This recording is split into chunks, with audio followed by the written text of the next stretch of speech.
La evolución del hombre prehistórico se dio de la siguiente manera.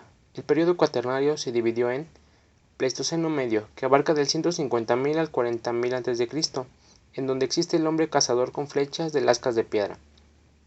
El siguiente es el Pleistoceno superior, que abarca del 40.000 al 9.500 a.C., donde conocieron el fuego, agujas de hueso y arco. El Mesolítico, que abarca del 9.500 al 6.000 a.C., en esa etapa se da el hombre cazador y los microlitos. El Neolítico, que abarca del 6.000 al 3.000 a.C., existe el hombre cazador y agricultor, conoce la cerámica e inicia trabajo con metales blandos. Edad de Bronce, que abarca del 3.000 al 1.200 a.C., existe el hombre agricultor y ganadero. Edad de Hierro, que abarca del 1.100 a.C. a la invención de la escritura, inicio del comercio ya organizado. La actividad comercial en la cultura azteca precortesiana. Es frecuente menospreciar el adelanto social, económico y cultural que alcanzaron las civilizaciones precortesianas. En la cultura nahoja, antecedente de la mexica o azteca, el comercio primitivo se realizaba en forma de trueque. Las tribus nahojas comerciaban con las tribus del interior. En 1313 se fundó Tenochtitlán. El periodo que va de 1318 a 1521 es el objeto de estudio en relación con la actividad comercial. En la cultura azteca, la actividad de vendedor se dividió en dos grandes grupos. Tlanamac, vendedor no especializado, que ejercía la actividad con los productos que él mismo obtenía, cosechaba o manufacturaba, y actuaba solo en los mercados. Pochtecatl, vendedor especializado cuya actividad única era la venta y el comercio exterior. Nadie podía vender si no era posteca, y el que había sido consagrado vendería hasta que las autoridades del gremio lo autorizaran, mediante el conocimiento de los preceptos contenidos en el Pochtecayol, arte de vender, sobre la venta, el mercado, viajes, etc. Los pochtecas se dividen en tres grupos. Pochtecá teunenenque, viajaban solos para llevar a cabo su actividad comercial. Pochtecá nahualostomeca, viajaban en grupos, en organizadas expediciones comerciales y vendían personalmente. Pochtecá tlatoque, mercaderes viejos, no viajaban y daban mercancías en comisión a los nahualostomecas. La cultura fenicia. Los fenicios se enclavaron entre las estribaciones de los montes Líbano y el Mediterráneo, en costas del Asia Menor. Reducidos a un estrecho territorio, los fenicios encontraron en el mar el elemento para su subsistencia, convirtiéndose en los mejores y más arriesgados marinos de su época. Asegurando el dominio del Mediterráneo, practicaron un sistema de colonización bajo estas modalidades. Concesiones, que no eran sino zonas especiales o barrios dentro de ciudades extranjeras, que los fenicios conseguían con la autorización de monarcas y gobernantes para establecerse y ejercitar su actividad comercial. Factorías, que eran construidas en regiones poco civilizadas, pero que ofrecían posibilidades de comercio, además de los almacenes para depósitos. Contaban con un mercado y un recinto amurallado, donde se refugiaban en caso de peligro. Colonias, estas eran prácticamente independientes, llevaban una vida propia y significaban ya la implementación de la cultura y el espíritu fenicio en territorio extranjero. El negocio fenicio consistió en el cambio de los productos de su industria como espejos de metal, telas, estatuillas, etc. El comercio en Grecia se presenta básicamente en dos periodos. El primero es del año 800 al 500 a.C. La actividad comercial se llevaba a cabo a través de las ciudades-estados características de esta civilización. La ciudad de Mileto controlaba las actividades en el Mar Negro, mientras que en Esparta y Atenas dominaban las del Mediterráneo. En esta época aparece el primer sistema monetario y crediticio, y surge toda una organización tributaria organizada. Los griegos establecieron colonias de gran importancia en el ámbito económico y estaban localizadas en Francia, España y África. En el segundo periodo, que fue del año 500 al 200 a.C., el tráfico mercantil griego se desplaza hacia Bizancio, Alejandría y Antioquía.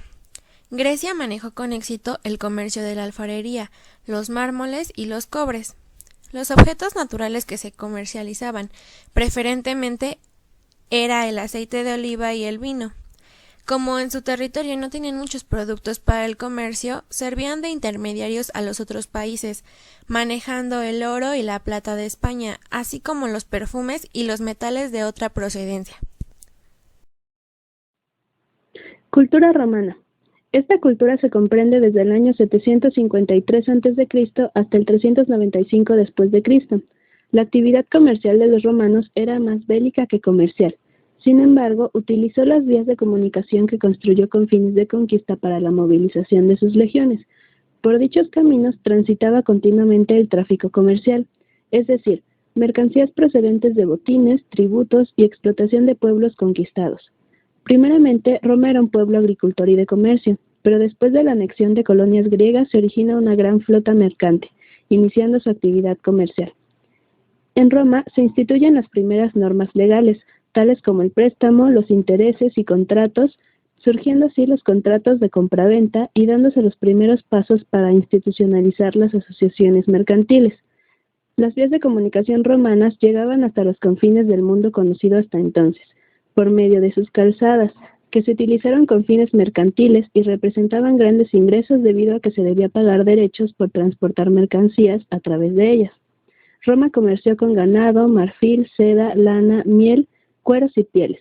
Asimismo, fueron objeto de su comercio el trigo, la cebada, el algodón, el lino, papiro, aceite y vinos.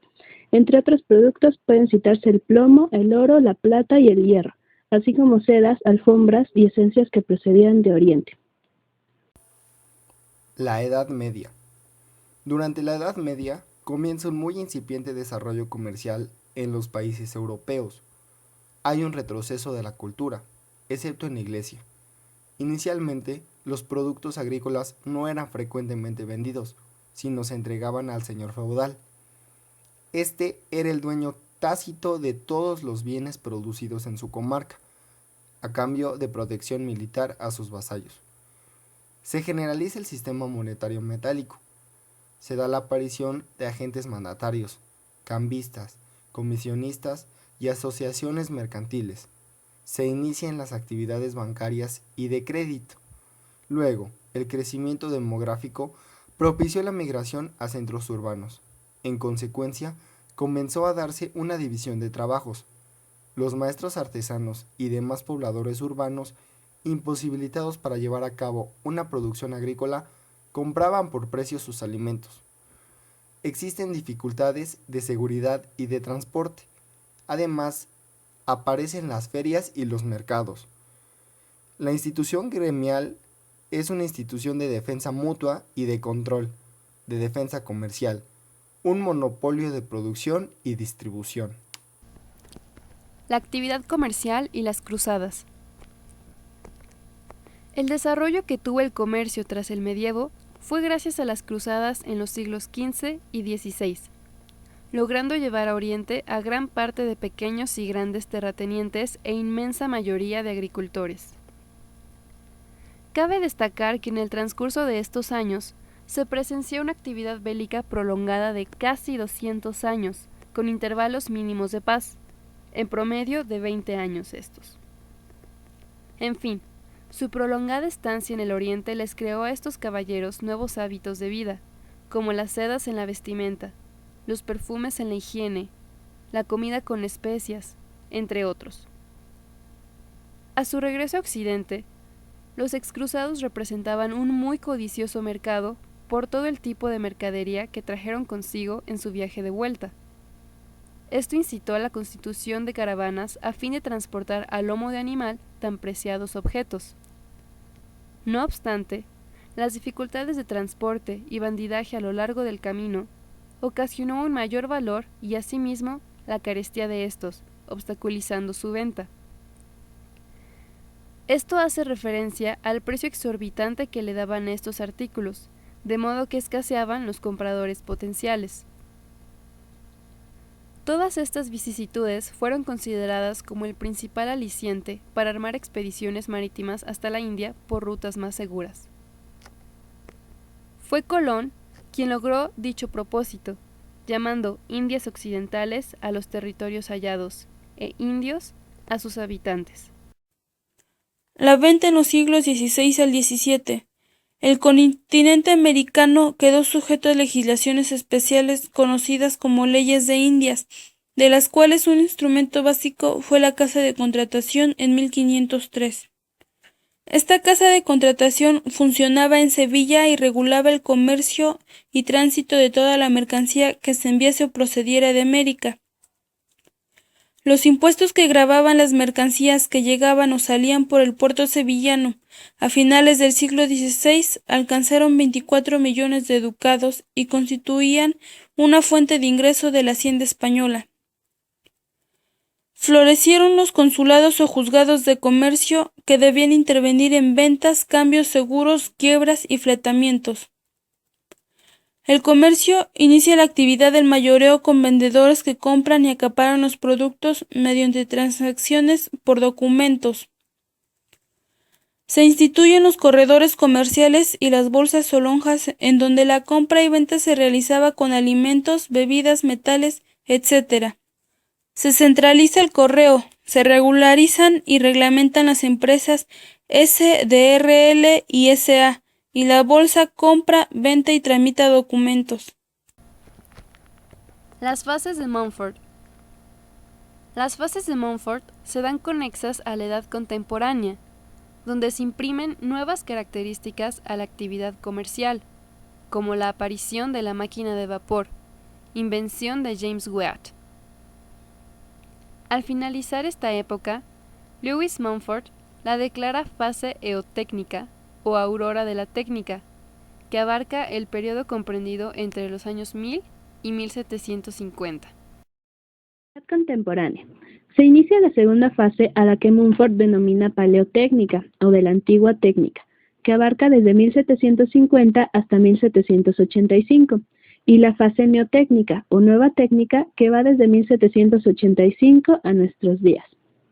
Con la revolución industrial en el siglo XVIII, se producen dramáticas transformaciones en la producción de bienes.